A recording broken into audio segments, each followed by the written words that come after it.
आप देख रहे हैं अमेज नाउ। गंगा, यमुना, राप्ती और गोमती के तटवर्ती इलाकों से खबरें आप तक। नमस्कार, सत्य घटना के नए अंक के साथ मैं मेनका। शुरुआत करते हैं आज की मुख्य घटनाओं से। परीक्षा देने आई छात्रा का गृह विज्ञान विभाग के कक्ष में मिला लटकता हुआ शव। सीबीएसई बोर्ड परीक्षा फल घोषित, सरस्वती शिशु मंदिर की छात्रा ने किया विद्यालय टॉप। 2 साल तक तिवारीपुर थाने की कमान बखूबी संभालने वाले इंस्पेक्टर सत्य प्रकाश सिंह के तबादले पर पुलिस कर्मियों ने दी भावभीनी विदाई। और अब व्यापारी नेता नवल किशोर नथानी ने 2022 का फूका चुनावी बिगुल। अब सत्य घटना विस्तार। गोरखपुर विश्वविद्यालय में एक तरफ जहां परीक्षा चल रही है तो वहीं एक सनसनीखेज आत्महत्या का मामला सामने आने से पूरा परिसर दहल गया। गोरखपुर विश्वविद्यालय में गृह विज्ञान की परीक्षा देने आई एक 19 साल की युवती जो पढ़ाई में तेज भी थी, उसने आत्महत्या कर ली। लेकिन उसके परिजनों की बात की जाए तो उनको हत्या का संदेह है। जब उन्हें पता चला तो उनके होश उड़ गए। उनका कहना है कि समझ में नहीं आ रहा कि 9 बजे उस लड़की को विश्वविद्यालय में छोड़ गया उसका भाई अंतिम बार उससे मिला है। लड़की का पिता जो कि मेडिकल कॉलेज में सिक्योरिटी गार्ड है, जब विश्वविद्यालय के लोगों ने फ़ोन करके उसकी बेटी की आत्महत्या की खबर उसको सुनाई तो उसके पैरों से भी ज़मीन खिसक गई।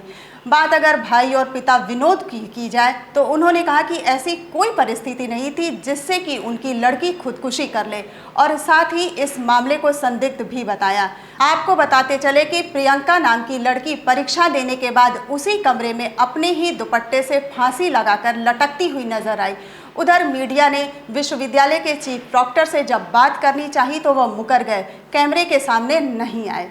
कैसे हुआ, कब हुआ, किस तरह हुआ, ये आपने लटके हुए देखा? जी, लटके हुए ये लोग दिखाया हमको। अच्छा, देखिए, ये बताइए कहाँ के आप रहने वाले हैं और क्या 2-3 ये दिन में इधर कोई उसके चेहरे पे या कोई नाराजगी थी या कोई झगड़ा? किसी तरह का कोई बात नहीं था, ऐसा कोई हादसा करने का उसका कोई टेंशन भी नहीं था उसके दिमाग में। हाँ कि हाँ ये परीक्षा दी है, बढ़िया से आई भी है, सब कुछ ठीक ठाक था, लेकिन ये एक बैग हमको संतुष्ट नहीं हो रहा है। गोरखपुर सीबीएसई बोर्ड की 12वीं की घोषित परीक्षा परिणाम में सरस्वती शिशु मंदिर पक्की बाग की खुशबू श्रीवास्तव जो मैथ्स ग्रुप से हैं, उन्होंने 97.2% अंक प्राप्त कर विद्यालय टॉप किया। खुशबू श्रीवास्तव की इस उपलब्धि पर विद्यालय के प्रधानाचार्य डॉक्टर राजेश सिंह, उप प्रधानाचार्य संजय श्रीवास्तव, विद्यालय अध्यक्ष पुष्पदंत जैन, डॉक्टर अजीत प्रताप सिंह, प्राचार्य सूर्य बख्शपाल स्नातकोत्तर महाविद्यालय बस्ती, विद्यालय समिति के कोषाध्यक्ष प्रोफेसर कीर्ति पांडे सहित विद्यालय के वरिष्ठ आचार्य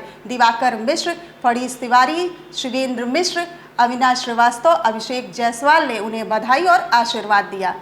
द्वितीय स्थान पर श्रेया गुप्ता जो कि मैथ्स ग्रुप की हैं 96.6%, तृतीय स्थान पर संयुक्त रूप से कॉमर्स की अदिति गुप्ता 96.6%, अनुष्का जायसवाल 96.6%, चतुर्थ स्थान पर अभिनव सिंह 96.4%, 5वें स्थान पर जूही पांडे जो कि आर्ट्स ग्रुप की है 96.4% अंक प्राप्त किया।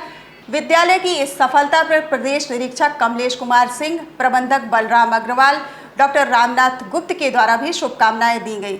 विद्यालय की परीक्षा मुख्य गिरीश चंद पांडे ने बताया कि विद्यालय का परिणाम 100% रहा। इस बार 12वीं की बोर्ड परीक्षा में पक्की बाग के कुल 237 छात्र सम्मिलित हुए थे।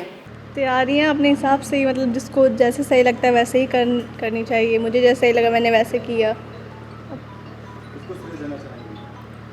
मैं अब श्रेय अपने पापा को देना चाहूँगी, बिकॉज़ वो हमेशा मेरा कॉन्फिडेंट हाई करते रहते थे, लेकिन अब वो है नहीं और आज बहुत खुश होते हैं। तकरीबन 2 साल तक तिवारीपुर थाने पर प्रभारी रहे इंस्पेक्टर सत्य प्रकाश सिंह के स्थानांतरण पर थाने के शेष पुलिस कर्मियों ने उन्हें भावभीनी विदाई दी। इस दौरान एसएसआई राहुल दुबे, गुरु प्रसाद सहित थाने क्षेत्र के सभी उप निरीक्षक व सभी पुलिसकर्मी उपस्थित होकर फूल मालाओं के साथ थाना प्रभारी सत्य प्रकाश सिंह को हंसी खुशी विदाई दी। आपको बताते चले कि बीती रात गोरखपुर के एसएसपी दिनेश कुमार पी ने 2 निरीक्षक और 1 उप निरीक्षक के तबादले किए। इन तबादलों के तहत तिवारीपुर थाना अध्यक्ष सत्य प्रकाश सिंह का तबादला बतौर थाना अध्यक्ष कंपियरगंज कर दिया गया। तिवारीपुर में क्राइम ब्रांच के निरीक्षक नासिर हुसैन की तैनाती तिवारीपुर थाना अध्यक्ष के तौर पर की गई।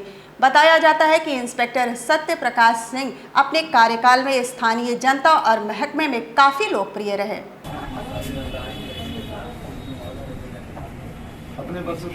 व्यापारी स्वराज पार्टी के राष्ट्रीय अध्यक्ष नवल किशोर नथानी ने प्रदेश सरकार के विरुद्ध 2022 के चुनावी बिगुल का आगाज कर दिया। समाज के विभिन्न वर्गों का प्रतिनिधित्व करने वाली 1 दर्जन लोगों को मीडिया के सामने पेश करते हुए उन्होंने जनता का विधायक घोषित करने वाले व्यापारी नेता नथानी ने कहा कि गोरखपुर में मुद्दों की कमी नहीं है। आगामी 2022 उत्तर प्रदेश का विधानसभा चुनाव हम लोगों के सामने है और गोरखपुर की तमाम समस्याओं को देखते हुए आज हम लोगों को अपने संगठन के साथ, अपने साथियों के साथ गोरखपुर की समस्त समस्याओं के समाधान के लिए हम लोग ये चुनाव मैदान में आने का बिगुल फूंक रहे हैं। क्या लग रहा है, क्या मुद्दे होंगे आपके? गोरखपुर की मुद्दों की कमी नहीं है। जल जमाव की समस्या आज आपके सामने दिख रही है।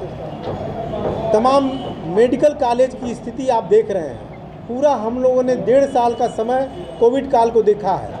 कोविड काल में क्या क्या समस्याएं रही, कितने लोग मौत के मुंह में समा गए, पैसे के अभाव में लोग इलाज नहीं करा पाए, इतना महंगा इलाज, डॉक्टरों की क्या स्थिति रही आपसे छुपी हुई नहीं है। हमने अपने मित्रों को खोया है।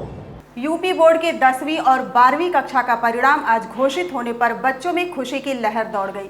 आज नगर स्थित इंटर कॉलेज में अलग अलग स्थानों से आए छात्र छात्रा इकट्ठा होकर अपने गुरुजी से आशीर्वाद लिया और गुरुजनों ने अपने छात्र छात्राओं में मिठाइयाँ वितरित किया। वहीं दूसरी तरफ उत्तीर्ण हुए सभी छात्र छात्राएं एक दूसरे को मुंह मीठा कराकर खुशी जाहिर की। सब बच्चों के चेहरे पर खुशी तैर रही थी और आगे कुछ बनने की चाहत भी आंखों में साफ नजर आ रही थी। यूपी बोर्ड में हाई स्कूल इंटर में पास हुए बच्चों ने अमेज नाउ से बात करते हुए आगे क्या बनना है, क्या तैयारी आगे करना है, इन सब बातों को बताया। कितना परसेंट है? 87%। आप ये बताइए, ऑनलाइन पढ़ाई कहाँ तक कारगर रही आपकी? हाँ, फिर भी स्कूल का, टीचर्स का थोड़ा बहुत सहयोग था। मीन्स बस ये नेटवर्क इशू की वजह से, वैसे पढ़ाई तो अच्छी करवाई जा रही थी स्कूल से अपनी तरफ से, बट नेटवर्क इशू की वजह से थोड़ी बहुत प्रॉब्लम होती थी। क्या आप हमको ये बताइए, नेटवर्क इश्यूज तो गांव देहात में काफ़ी होते होंगे, उनके बच्चे, उनके कितना चैलेंजिंग है? बहुत, क्योंकि मैं खुद ही थोड़ा, मेरा घर खुद ही गांव साइड एरिया में है और वहाँ पे नेटवर्क इशू बहुत ज़्यादा होता था और पढ़ाई में बहुत ज़्यादा दिक्कतें आती थी। ऑनलाइन पढ़ाई की पॉजिटिव चीज़ क्या है? सर, सबसे बड़ी चीज़ यही थी कि हम लोग का टाइम सेव हो जा रहा था इसमें, और हम लोग को नोट्स वगैरह टाइम पे मिल जा रहे थे अगर नेटवर्क इशू ना हो तो। हम 12th में थे और 84.6% टाइम है। आगे क्या करना चाहेंगे? टीचर बनेंगे। विद्यालय की तरफ से बहुत ही प्रयास किया गया हमें, मतलब पढ़ाने का, समझाने का, लेकिन कहीं ना कहीं नेटवर्क प्रॉब्लम की वजह से हमें प्रॉब्लम होता था तो यूट्यूब पे जाना पड़ता था, 10 तरह के चैनल पे जाके उसका खोजना पड़ता था और बहुत मुश्किल से जाके मिलता था। कहीं ना कहीं मतलब हमें स्कूल के जो पढ़ाई का कमी बहुत ज़्यादा महसूस हुआ और उसके बाद मतलब लंबी छुट्टी के बाद स्कूल आना, वहाँ पे गार्जियन भी मतलब थोड़ा डरे रहते थे कि मतलब जाएंगे तो कहीं इनको इन्फेक्शन ना हो जाए कुछ भी। गोरखपुर एसएसपी दिनेश कुमार पी के आदेशानुसार जनपद में अपराध और अपराधियों पर अंकुश लगाने के लिए सभी थाना प्रभारी और चौकियों प्रभारियों को अपने अपने क्षेत्र में भ्रमणशील रहकर संदिग्ध व्यक्ति और संदिग्ध वस्तुओं की शिनाख्त करने पर समय समय पर 2 पहिया और 4 पहिया वाहनों की चेकिंग करने का निर्देश जारी किया है। उसी क्रम में आज कैंट थाना क्षेत्र के कलेक्ट्रेट चौराहे प्रभारी अवधेश मिश्रा द्वारा शास्त्रीय चौक पर 2 पहिया 4 पहिया वाहनों की चेकिंग अभियान चलाया गया और चेकिंग के दौरान मौके पर जिन लोगों के द्वारा गाड़ी से संबंधित कागज और अन्य डॉक्यूमेंट्स नहीं दिखाए गए उन सभी लोगों के वाहनों का चालान किया गया, जिसमें 12 2 पहिया वाहन और 2 4 पहिया वाहनों का चालान किया गया। 4 पहिया वाहनों पर लगे काले फिल्म को भी हटाया गया और उनका चालान किया गया। इस दौरान उप निरीक्षक Vijay Kumar, head constable Parvez, constable Suresh Yadav उपस्थित रहे।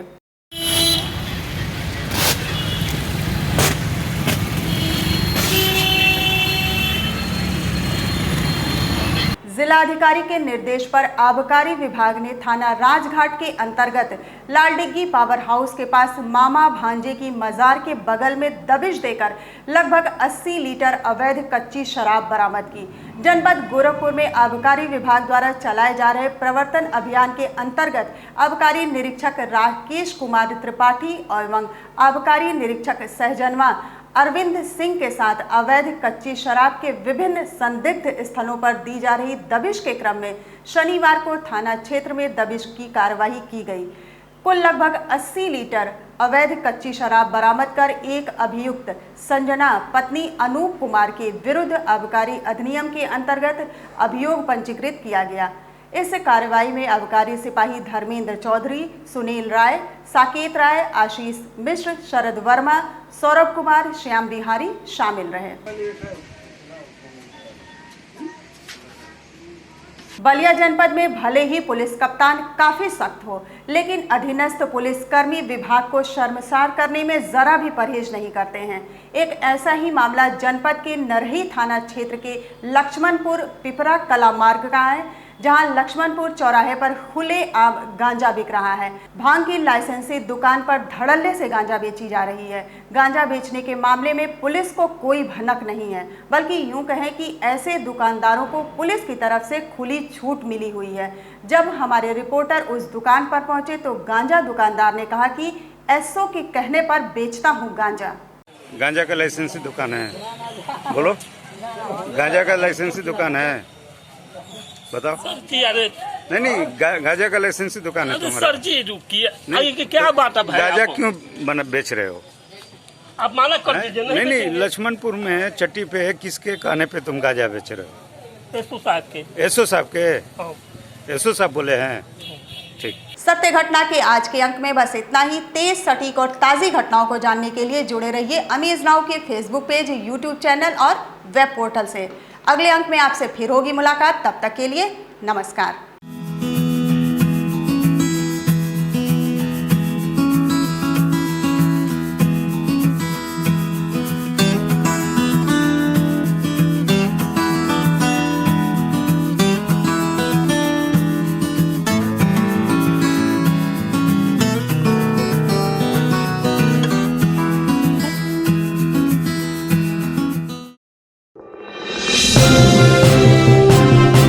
आप देख रहे हैं अमेज नाउ।